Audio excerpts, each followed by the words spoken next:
Police स्टेशनमध्ये नेहमीप्रमाणे संध्याकाळची लगबग सुरू होती. तारीख होती 24 फेब्रुवारी 2025. वार होता सोमवार. थिरुवनंतपुरममधील वेंजारमुडू पोलीस स्टेशन. अचानक एक 23 वर्षाचा तरुण स्टेशनच्या पायऱ्या चढून आत येतो. त्याचा चेहरा निर्विकार आहे. डोळ्यात कोणतीही भीती नाही, पण कपड्यांवर आणि हातावर रक्ताचे डाग आहेत. तो थेट ड्युटी ऑफिसरच्या टेबलापाशी जातो आणि अतिशय शांत आवाजात एक वाक्य उच्चारतो, ज्यामुळे संपूर्ण पोलीस स्टेशनमध्ये सन्नाटा पसरतो. तो म्हणतो, "सर, मी सगळ्यांना मारून आलोय. एक नाही, दोन नाही, तब्बल 6 जणांचा जीव मी घेतलाय." पोलिसांना सुरुवातीला वाटतं की हा कोणीतरी वेडा असावा, पण जेव्हा त्याचं एक एक नाव आणि घटनास्थळ सांगायला सुरुवात केली, तेव्हा पोलिसांच्या पायाखालची जमीन सरकली. त्यानं सांगितलं की त्याने स्वतःची आजी, सख्खा लहान भाऊ, काका, काकू आणि त्याच्यावर जीवापाड प्रेम करणारी त्याची प्रेयसी या सगळ्यांना एकाच दिवसात संपवलं होतं. कोण होता हा तरुण? आणि एकाच दिवसात 3 वेगवेगळ्या घरात जाऊन त्यानं हे हत्याकांड कसं घडवलं? या क्रौर्यामागे प्रेम होतं की पागलपण? चला उलगडूया या थरारक सत्य घटनेचा प्रत्येक सेकंद. या नराधमाचं नाव होतं अफान. वय वर्ष फक्त 23. तो दिसायला अतिशय सामान्य होता, पण त्याच्या डोक्यात एक वेगळंच रसायन शिजत होतं.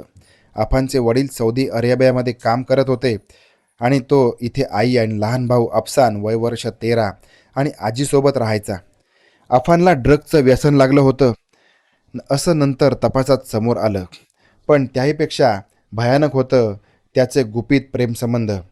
त्याचं एका तरुणीवर प्रेम होतं, जिचा या कथेत पुढे अंत होणार होता. घरच्यांना त्याच्या वागण्यात बदल जाणवू लागला होता.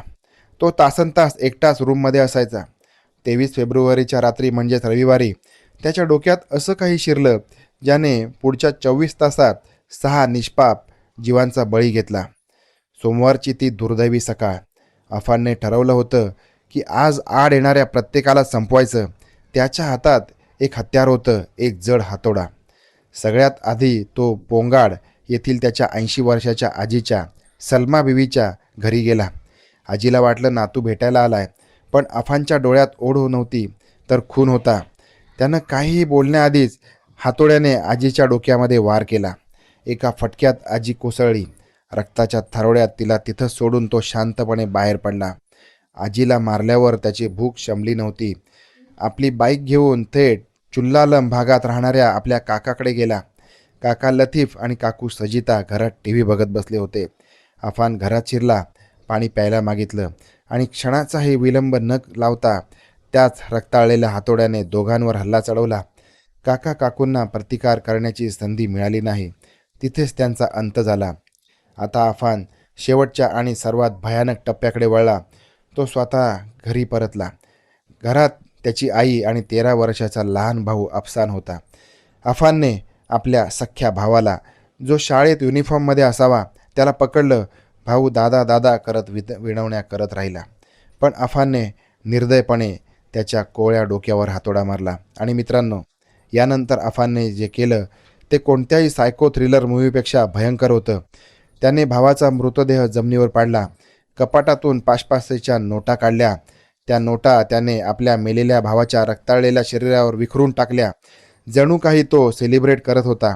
हे दृश्य इतकं विकृत होतं की घटनास्थळी पोचलेले पोलीस देखील हादरले. त्यानंतर त्याने आईवरही हल्ला केला. तिला वाटलं मुलगा आपल्यालाही मारून टाकेल, पण नशीब बलवत्तर म्हणून ती गंभीर जखमी होऊन वाचली. पण कथा इथे संपत नाही. या यादीत अजून एक नाव बाकी होतं, त्याची प्रेयसी. तिला त्याने निर्जन ठिकाणी भेटायला बोलवलं होतं.